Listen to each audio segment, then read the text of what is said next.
Bismillahirrahmanirrahim. Assalamualaikum warahmatullahi wabarakatuh. Alhamdulillahirabbil alamin. Wassalatu wassalamu ala asrofil anbiya'i wal mursalin sayyidina wa nabiyina Muhammadin wa ala alihi wa ashabihi wa rasulillahi ajma'in. Rabbi shrah li sadri wa yassir li amri wa hlul 'uqdatam min lisani yafqahu qawli. Qala Allah Ta'ala fil Qur'anil Karim, a'udzu billahi minasyaitonir rajim. Bismillahirrahmanirrahim. Ya ayyuhalladzina amanu kutiba 'alaikumus shiyam kama kutiba 'alal ladzina min qablikum la'allakum tattaqun. Shadaqallahul azim. Bapak dan Ibu jamaah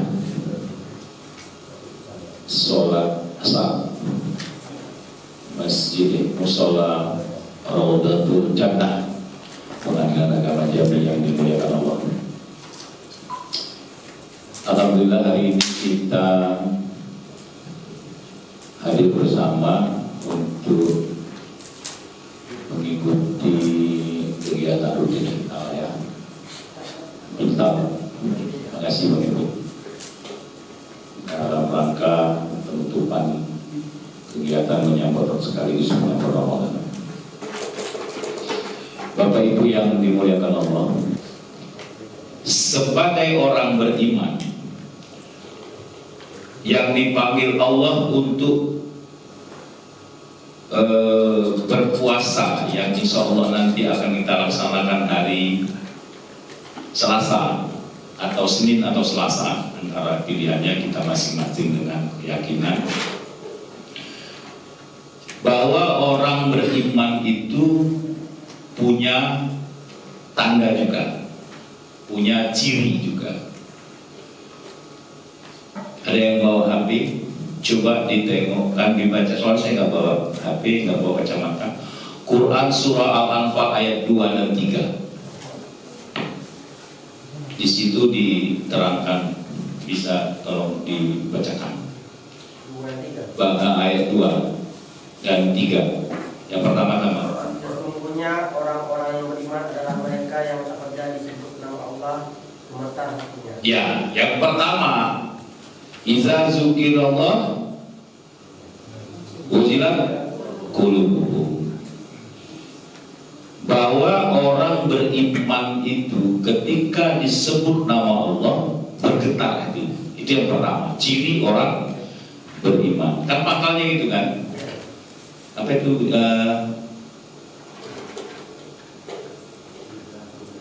Pas pertama ayat itu apa pakalnya itu 14 ayat. Innamal mu'minun. Ya, sesungguhnya orang mukmin itu apabila disebut nama Allah maka bergetar hatinya. Di dalam tubuh kita, Bapak dan Ibu sekalian, ada yang namanya hati. Itulah yang di dalam hadis dikatakan apabila ada segumpal daging yang apabila dia baik maka baiklah seluruh tubuh, apabila dia rusak maka rusaklah seluruh tubuh. Itulah dia qalb, jangan kal ya, qalb ya, hati. Kalau hati orang beriman, dia selalu diisi dengan mengingat Allah.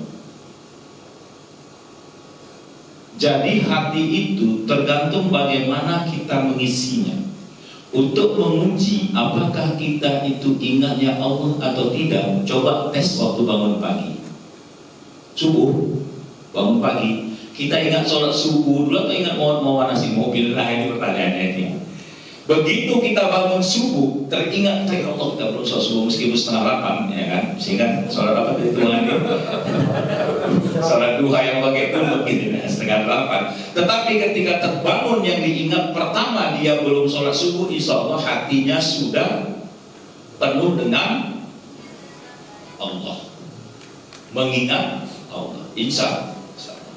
Oleh karenanya mari kita latih hati itu untuk selalu mengingat Allah, sehingga kita dikategorikanlah orang yang mempunyai ciri orang yang beriman. Banyak juga yang tidak ingat ya kayak dulu lah, kita masih muda-muda dulu kan Papa. Ketika ada pacar kita disebut namanya getar kita ya kan? Nah, kira-kira gitu. Kalau dia di hatinya itu hanya ada harta saja, ada cerita orang tentang kehilangan, kaget dia terus gitu. Cuma ya, motor tadi. Nah, kalau di hatinya selalu, kalau di hatinya itu hanya ada jabatan saja, begitu orang mau TPM kita jantungnya kan, kencang-kencang kira-kira gitu. Nah, jadi bagaimana melatih hati itu untuk selalu mengingat Allah, itu yang pertama. Yang kedua apa sambungannya Bang Irfan? Sesungguhnya orang tadi pas ada sambungannya. Ya, iya, sambungannya tadi. Ujilat qulubuhum, terus wa idza tuliyat alaihim ayat zadat hum imana. Kalau dibacakan ayat-ayat Allah, bertambah imannya. Ayat Allah itu ada dua. Satu ayat yang dikatakan Allah, satu ada yang diciptakan Allah. Ayat yang dikatakan Allah itulah Al-Quran. Banyak orang, banyak kita yang khatam Al-Quran tapi tidak menambah iman karena Al-Quran itu.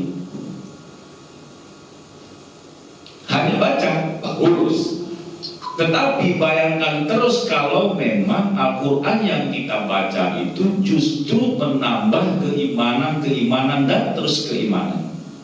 Meskipun bacanya sepotong-sepotong, meskipun tidak pandai bacanya kayak saya, gitu kan? Nah, ada yang tercipta, inilah alam. Semua yang ini yang diciptakan Allah itu adalah ayat-ayat Allah, tanda-tanda Allah. Ketika Bapak dan Ibu rekan-rekan pergi ke tepi sungai pada hari mancing, dapat ikan, terbayang kita bagaimana ikan ini kok bisa hidup di dalam sana gitu kan, di dalam air berenang, apa ini, lari sana lari sini. Timbul pertanyaan dalam diri kita, sejak begitu jagonya Allah, begitu hebatnya Allah menciptakan ikan itu sehingga berenang seperti itu dan mampu bernapas dengan insan. Pergi kita ke tepi pantai misalnya, kita lihat bagaimana ombak bolak-balik nggak pernah berhenti. Nah, ini ayat Allah. Bagaimana bisa orang kayak sekarang ini menciptakan HP? Karena apa? Karena otaknya orang begitu pintar menciptakan HP itu. Bagaimana pula pencipta otak? Nah, itu yang harus kita kaji untuk menjadi orang yang meningkat imannya. Kalau yang otak segini aja sudah mampu menguasai berbagai macam sampai akhirnya menciptakan segala macam kehidupan, bagaimana pula yang menciptakannya secara keseluruhan? Sejago-jagonya pencipta kamera ini, itu kan mesti dicocokin dulu kan, titiknya, fokusnya, ya kan?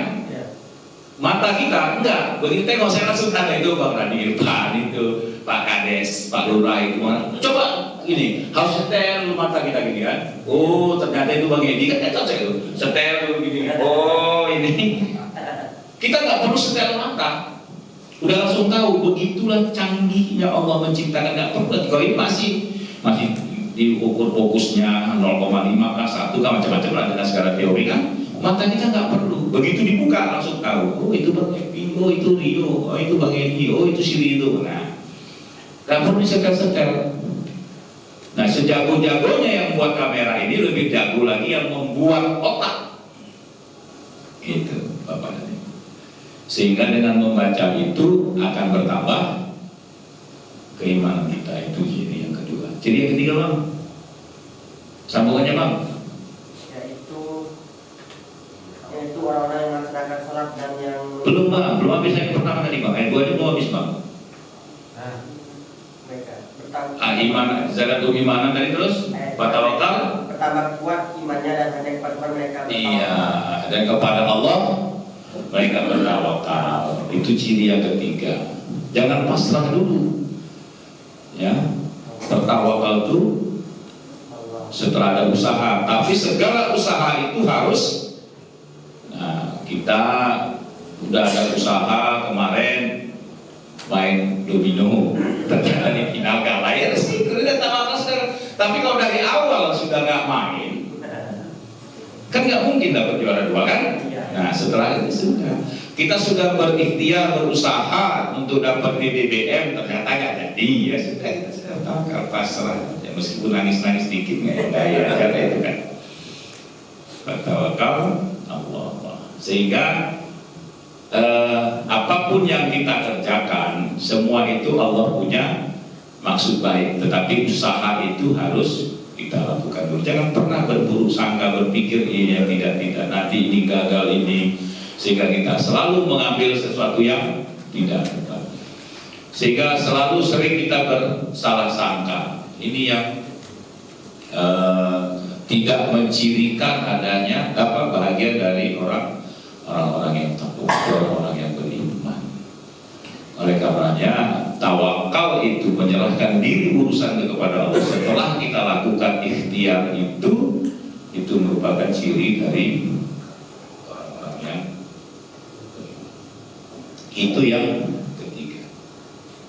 Yang keempat bagaimana ayat 3-nya Bang? Yaitu orang-orang yang melaksanakan sholat dan orang-orang yang mendirikan sholat, ya. Mendirikan sholat. Nah, kita ini insya Allah semua ini adalah orang yang mendirikan sholat, bukan orang yang mengerjakan sholat. Sholat itu seperti yang disampaikan oleh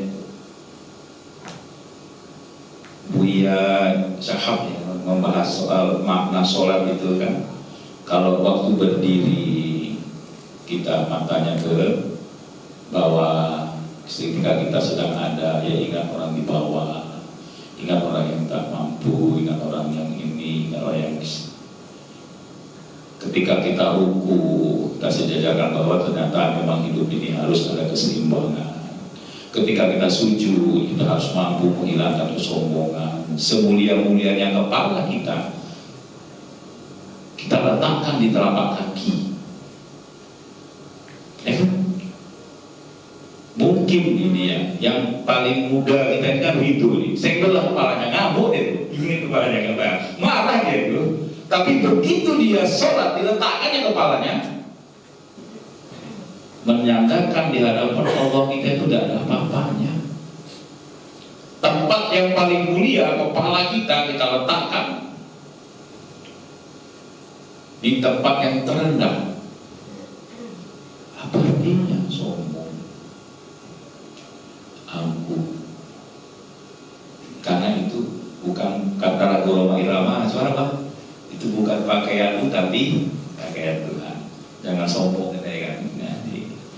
Jadi bayangkanlah kalau kita mau jadi orang yang beriman, mau masuk puasa, mau mendapat predikat takwa, tapi masih sombong dengan kecantikan, sombong dengan ketampangan, sombong dengan kepintaran, sombong dengan kekayaan, nggak ada artinya.